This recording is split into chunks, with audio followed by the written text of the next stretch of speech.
సామెతల గ్రంథము 7వ అధ్యాయము. నా కుమారుడా, నా మాటలను మనస్సున నుంచుకొనుము. నా ఆజ్ఞలను నీ యొద్ద దాచిపెట్టుకొనుము. నా ఆజ్ఞలను నీవు మనస్సున నుంచుకొనిన ఎడల, నీ కనుపాప వలె నా ఉపదేశమును కాపాడిన ఎడల నీవు బ్రతుకుదువు. నీ వ్రేళ్లకు వాటిని కట్టుకొనుము. నీ హృదయమును పలక మీద వాటిని వ్రాసుకొనుము. జ్ఞానముతో నీవు నాకు అక్కవనియు, తెలివితో నీవు నాకు చెలికత్తెవనియు చెప్పుము. అవి నీవు జారస్త్రీ యొద్దకు పోకుండాను, ఇచ్చకములాడు పరస్త్రీకి లోబడకుండాను నిన్ను కాపాడును.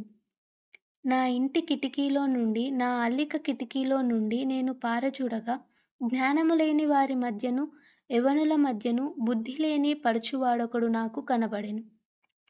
సంధ్యవేళ పొద్దుగుంకిన తరువాత, చిమ్మ చీకటి గల రాత్రివేళ వాడు జారస్త్రీ సందు దగ్గరనున్న వీధిలో తిరుగుచుండెను. దాని ఇంటి మార్గమున నడుచుచుండెను. అంతటా వేశ్యావేషము వేసుకొనిన కపటము గల స్త్రీ ఒకతే వానిని ఎదుర్కొనవచ్చెను. అది బొబ్బలు పెట్టునది, స్వేచ్ఛగా తిరుగునది. దాని పాదములు దాని ఇంట నిలువవు. ఒకప్పుడు ఇంటి ఎదుటను, ఒకప్పుడు సంత వీధుల్లోనూ అది ఉండును. ప్రతి సందు దగ్గరను అది పొంచియుండును. అది వానిని పట్టుకొని ముద్దు పెట్టుకొనెను. సిగ్గుమాలిన ముఖము పెట్టుకొని ఇట్లనెను: సమాధాన బలులను నేను అర్పింపవలసియుంటిని. నేడు నా మ్రొక్కుబళ్ళు చెల్లించియున్నాను. కాబట్టి నేను నిన్ను కలుసుకొనవలెనని రాగా, నిన్ను ఎదుర్కొనవలెనని బయలుదేరగా, నీవే కనబడితివి. నా మంచము మీద రత్నకంబళును, ఐగుప్తు నుండి వచ్చు విచిత్రపు పనిగల నార దుప్పట్లను నేను పరిచియున్నాను. నా పరుపు మీద బోళము, అగరు, కారపు చెక్క చల్లియున్నాను. ఉదయము వరకు వలుపు తీర తృప్తి పొందుదము రమ్ము.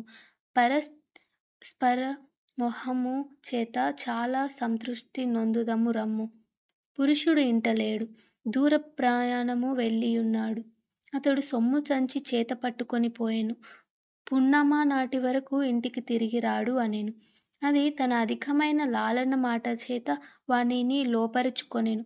తాను పలికిన ఇచ్చకపు మాటల చేత వానిని ఈడ్చుకొని పోయెను.